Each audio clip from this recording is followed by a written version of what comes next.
মাজুলীৰ এখন শংকৰদেৱ শিশু নিকেতনত ব্যতিক্ৰমী শিক্ষা প্ৰদান। মাজুলী বনগাঁও শংকৰদেৱ শিশু নিকেতনৰ ছাত্ৰ-ছাত্ৰীসকলক প্ৰতি বছৰৰ দৰে এইবাৰো এক প্ৰায়োগিক শিক্ষা প্ৰদান কৰাৰ বাবে ধান কটা, লেচেৰি বুটলা, পথাৰত বাৰীৰ ৰবাব টেঙা খোৱা, ঘৰুৱা কৰ্মৰাজিত নিজকে নিয়োজিত কৰিব পৰা ব্যতিক্ৰমী শিক্ষা দিয়াৰ চেষ্টা কৰে আচাৰ্যসকলে। পুৱাই পথাৰত ছাত্ৰ-ছাত্ৰীসকলক নিয়া হয় আৰু ধান কটা, পকা ধানৰ লেচেৰি বুটলা, চহা খেতিয়কৰ পথাৰত নিজক হেৰুৱাই পেলোৱা এটা পৰিৱেশ দিয়াৰ চেষ্টা কৰে বিদ্যালয়খনে।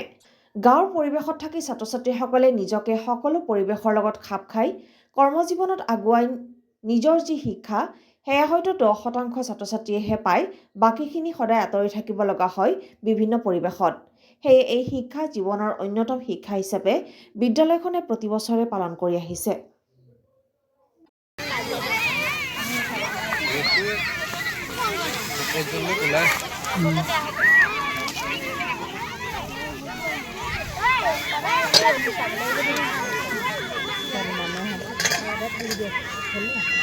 এই জিমটো আকৌ আটাইলে চালি বগাটো হেৰি হ'ব তিতা হ'ব।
হয়, আমি মাজুলীৰ শংকৰদেৱ শিশু নিকেতন বনগাঁও এই বিদ্যালয়খনে প্ৰতি বছৰে আমি আঘোণৰ পথাৰলৈ বিদ্যালয়ৰ সমূহ ছাত্ৰ ছাত্ৰীক অনাৰ ব্যৱস্থা কৰোঁ। এই বছৰ আমি আনিছোঁ। এই দিনটোলৈ আচলতে ছাত্ৰ ছাত্ৰীসকলে অতি আগ্ৰহেৰে বাট চাই থাকে, কিয়নো এই দিনটোত তেওঁলোকৰ আঘোণৰ পথাৰত যি মাদকতা লাভ কৰে, আঘোণৰ পথাৰত যি সৌন্দৰ্য উপভোগ কৰে, সেয়া সঁচাকৈ এক অনাবিল পৰিতৃপ্তি তেওঁলোকে লাভ কৰে। যিটো প্ৰায় 10% ছাত্ৰ ছাত্ৰীহে ব্যক্তিগতভাৱে ঘৰৰ পৰা পথাৰলৈ যোৱাৰ সুবিধা লাভ কৰে। আমি বিদ্যালয়ৰ সমূহ ছাত্ৰ ছাত্ৰীক বিদ্যালয়লৈ আনোঁ। তেওঁলোকে এটা আঘোণৰ পথাৰত নৰা ধান কাটে, তেওঁলোকে নৰাত খেলিবলৈ পায়, ৰবাব টেঙা খায়, লেচেৰি বুটলে, নৰা পবা বজায়। আঘোণৰ পথাৰৰ যিখিনি পৰম্পৰা তাৰ লগত তেওঁলোক ধুনীয়াকৈ পৰিচয় হ'বলৈ সুবিধা লাভ কৰে। অনাবিল আনন্দ পোৱাই নহয়, আচলতে আঘোণৰ পথাৰৰ লগত অসমীয়া জাতিৰ নিবিড় সম্পৰ্ক আছে, অসমীয়া সংস্কৃতিৰ নিবিড় সম্পৰ্ক আছে। আঘোণৰ পথাৰে অসমীয়া সংস্কৃতিৰ বহুখিনি কথা নিৰ্ভৰ কৰে। সেই অসমীয়া সংস্কৃতিৰ লগত, অসমীয়া পৰম্পৰাৰ লগত তেওঁলোকক পৰিচয় কৰি দিয়াৰ এটা উদ্দেশ্য।